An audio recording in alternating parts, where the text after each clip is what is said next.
Hello everyone, my name is Nicholas Pedrasky, or Penitchills if you know me from the Hex community. Recently, an in-game replay feature has been made available for a few flagged accounts for testing and data collection. I've been wanting to make YouTube content for a long time now, and this is the most fantastic way I can possibly think of doing so.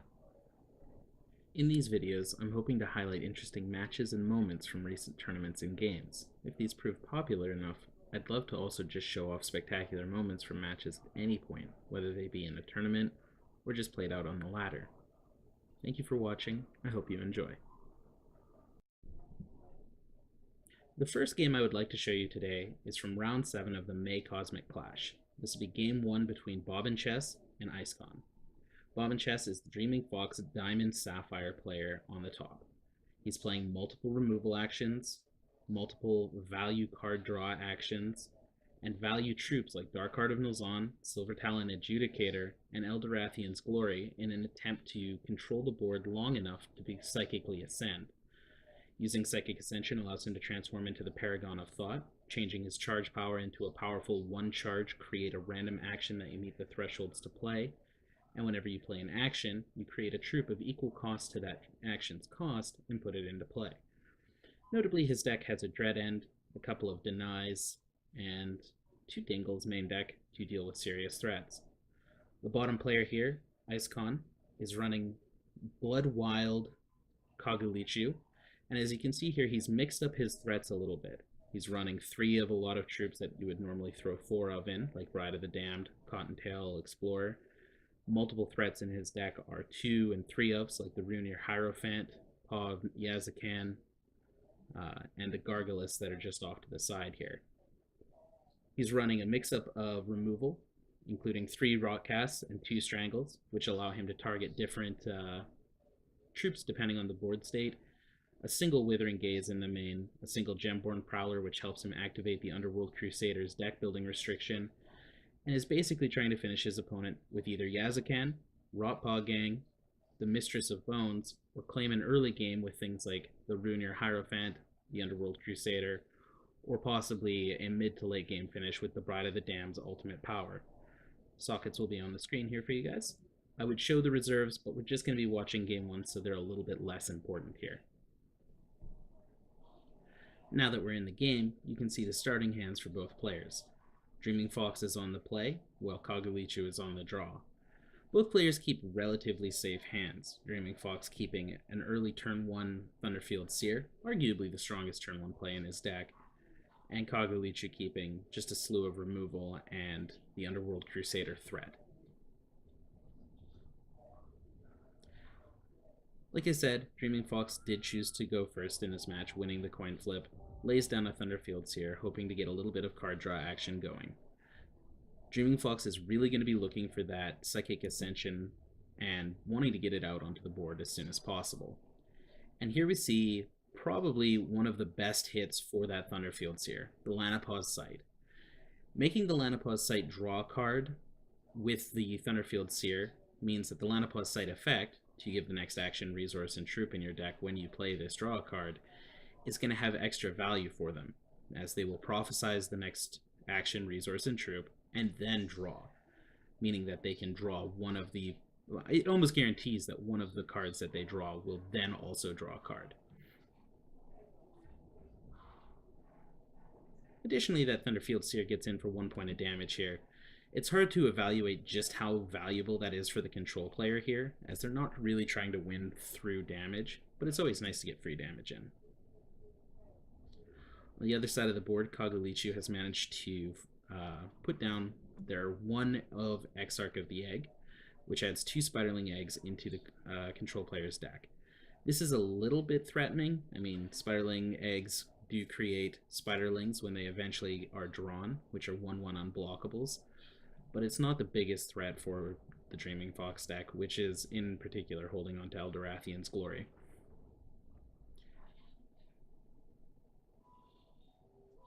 Here we see the Lanapaw's Sight being played, and like I said, the Diamond Shard with when you play this draw card is drawn out for the turn.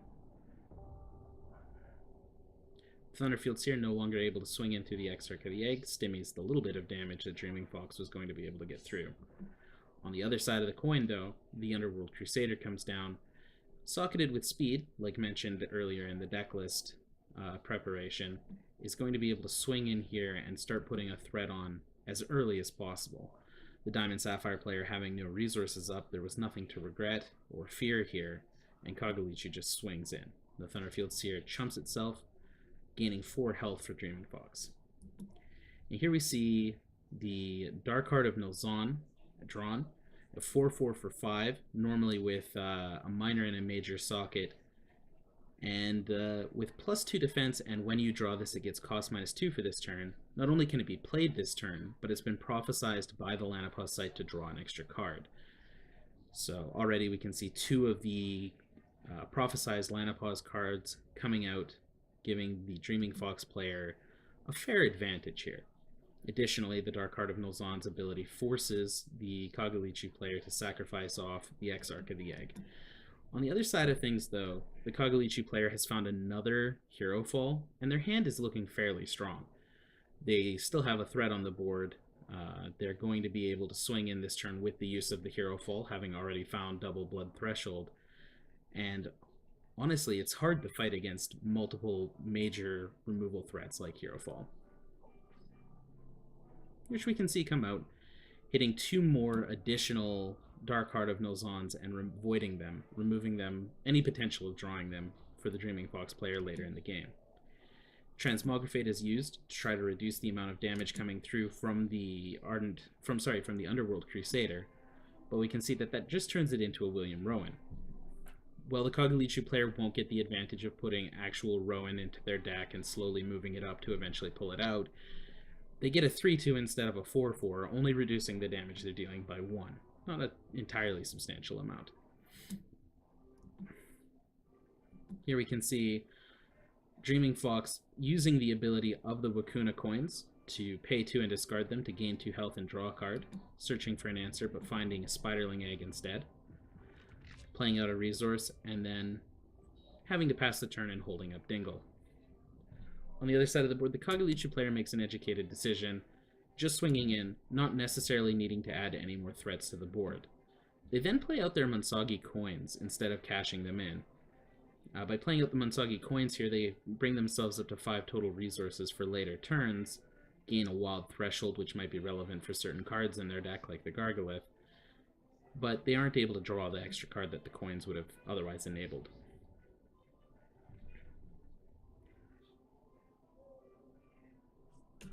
Now, Silver Talon Adjudicator comes out here, and Silver Talon Adjudicator is a fairly powerful card in the meta. A 3/2 for 4 Diamond Sapphire Bird with Flight. If the opposing champion has more health than you gain 5 health, which did happen here. And if opposing champion has more cards than you also draw 2 cards. Being unable to dump any additional cards out of their hand, the Dreaming Fox player is stuck just gaining the health, and the bird is forced to eat a Hero Fall, removing, again, more of the potential troop draws from their deck.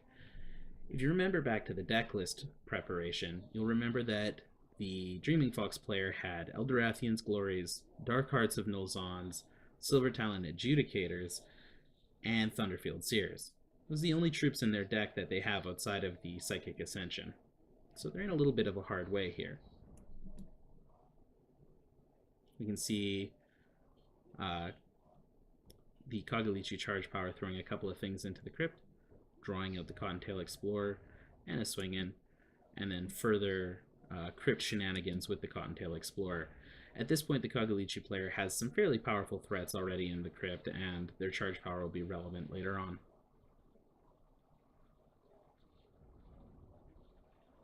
There's the second Spiderling Egg for the Dreaming Fox player.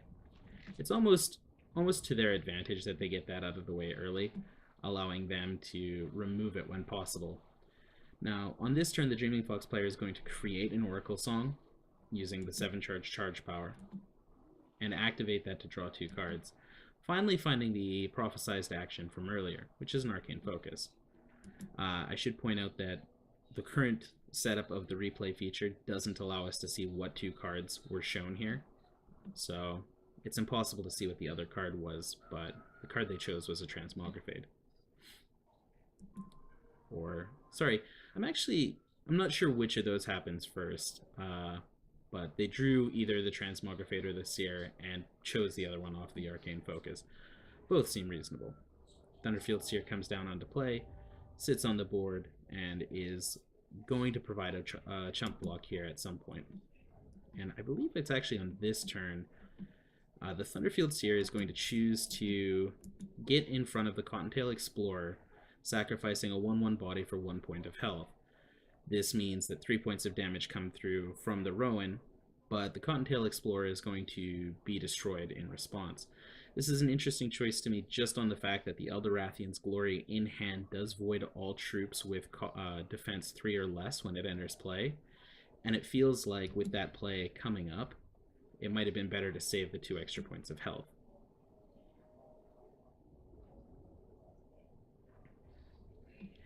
At this point, the Diamond Sapphire player has played a fair number of actions. If we take a look at the crypt, we can see 4 already played. Their Psychic Ascension will reduce in cost for every action that they've played, so it's already down to 11, which is a fairly reasonable cost considering they're already up to 8 resources and have 2 more in hand. They choose not to play anything for the turn, passing it away. On the flip side, Cogalichu puts down a Ruiner Hierophant, socketed with the Cultivation Wild Gem and the Speed Blood Gem. If this gets to attack, it'll accelerate their resources, and I believe in response to this, we're going to see a Transmogrifade turning the Ruiner Hierophant into a Yazakan's Fanatic. More damage is pushed through, and the Dreaming Fox player goes down to 10 health. Now, since we can see both hands, we know that the Dreaming Fox player isn't actually in as much danger as you would expect. The Eldorathian's Glory can clear the board and chump the Underworld Crusader or eat one of the Hero Falls later on. Dreaming Fox picks up a Lanapause Sight and chooses to use it there. The same interaction as before happens, as that Lanapause Sight was again affected by the Thunderfield Seer Prophecy.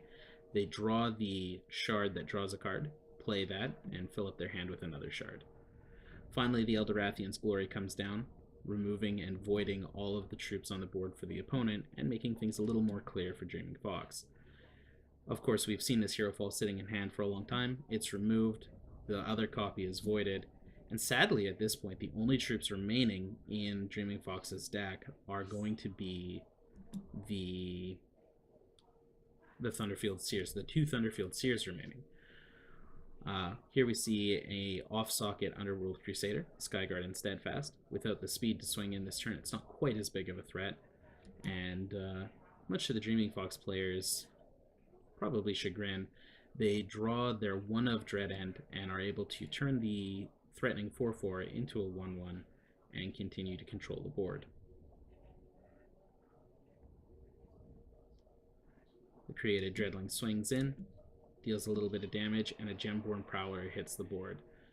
This is, in this matchup with all of the Dark Hearts removed, basically a 3/3 for 4, and isn't exactly the most threatening thing that's ever come about.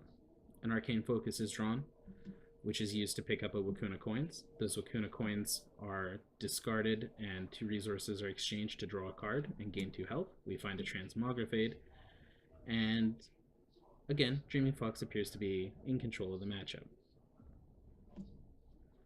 So at this point, we can actually see sort of an interesting situation on the Cogalichu's player side of the board, where they have a Rotten Rancor, but since they've been constantly removing their opponent's threats and voiding most of them, they won't be able to play this for some time, as Rotten Rancor forces them to have forces you to have a target. Your opponent has to have a troop on the board for this to be activated. So maybe their amount of removal actually working against them here. Totem Trap is used in response to the Gemborn Prowler's swing, destroying it and sending it to the crypt, and Cogalichu is forced to put out the Bride of the Damned as a board threat. Once again, the Bride of the Damned, one of the most powerful cards in Hex, a 3/3 for 3 with lethal, with 2 powerful effects. If you gain a blood threshold, your target opposing troop gets -1/-1 permanently. And if you have 5 or higher threshold, whenever an opposing troop dies, you revert it and put it into play under your control. That effect, again, not as powerful when your opponent doesn't have any troops on the board. We see the Dreaming Fox player lay out some more shards, pass the turn. Kagalichi top decks a Blood Shard. This will allow them to use their charge power for the turn, which they use and are able to grab a Gargolith. This Gargolith is probably their key card in the matchup. A 7/8 for 8. Quite simply, it reads, troops you control have Spell Shield, and you can use the one-shot ability to give a troop you control +1/+1 and Spell Shield for the turn for 2 resources.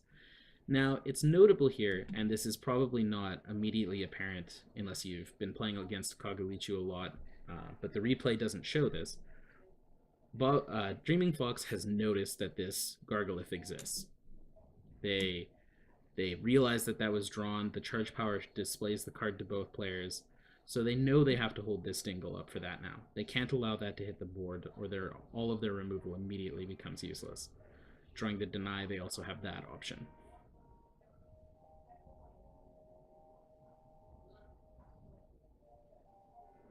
A couple more swings from the Bride of the Damned pressure Dreaming Fox down to 5 health.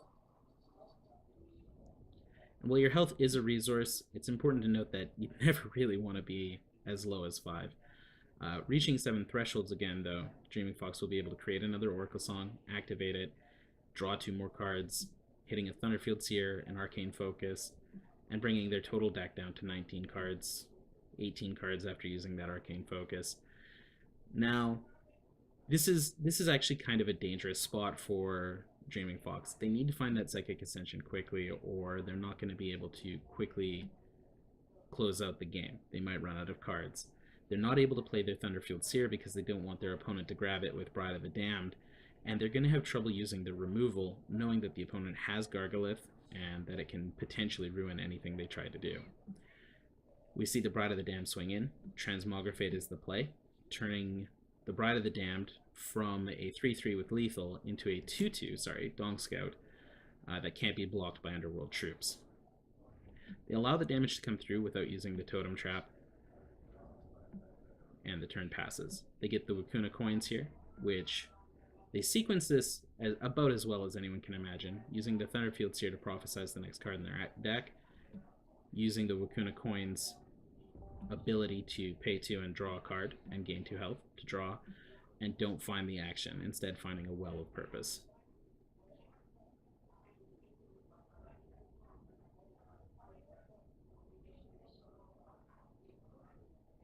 On the flip side, now that a troop is on the board, the Rotten Rancor can come down.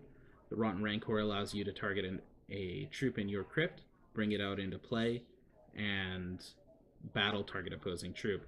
This would have been the Gargolith, as you can see highlighted there, but Dreaming Fox once again cannot allow a Gargolith to hit the board and is forced to use a Deny here to prevent that action.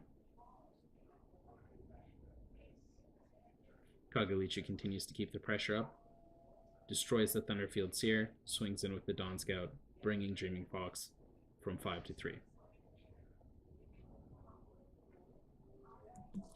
Another Lanapause site is found. This is the 3rd time that a Lanapause site has been hit by a Thunderfield Seer, and once again we're going to see the interaction where the prophecy happens, the cards are drawn, we see the Well of Purpose come out, the Well of Purpose is played to draw a card, Dreaming Fox, of course, finds another shard. Down to 13 cards in their deck, one of them being the Psychic Ascension. Things aren't looking fantastic for them. The Dawn Scout swings in. Dreaming Fox chooses to go to 1. And it's important to note, just again, you might be looking at this Totem Trap and wondering why it's not being used. And again, this Gargolith has been in hand, was displayed off of the Kagalichi charge power, and that would very likely be the target of its in-hand one-shot ability. Pavyazakan attempts to be played. Dreaming Fox knows they can't handle with multiple threats now, forced to play the Dingle, turning the 4/3 into a 0/1. Dreaming Fox finds another shard, and here we see the interaction discussed before. It doesn't really matter what Kagalichi draws here. They swing in. The 2 damage is attempted to be blocked with the Totem Trap, and the response is the Gargolith charge power. This gives the Dawn Scout Spell Shield and allows fatal damage to come through. Both players played really well, but it's hard to imagine the matchup where your win con is a single card in your deck like Psychic Ascension and just not finding it. Playing through multiple arcane focuses and being unable to find that, especially with all the card draw through the multiple Oracle songs, the Lanapause Sight, the Thunderfield Seer card draws. But you can see just how tight the Diamond Sapphire control deck was able to hang on, even stretching down to the last 10 cards of their deck essentially. I hope that you guys enjoyed that little teaser of what we're going to be able to do with the replay feature. I intend on putting out a few more videos, including full matches from the recent tournaments, the Cosmic Crown Top 8, perhaps the 5 Shards Weekly Final, and the recent Clash events. I find this kind of content incredibly interesting and engaging. If you have any comments on how to improve it, please feel free to leave a message in the YouTube comments below or message me on Twitter at Pentachills. If you've enjoyed this and you want to keep up with the videos as they release, make sure you subscribe to the channel, hit the little bell notification so that you can see when things go live. And thank you for listening.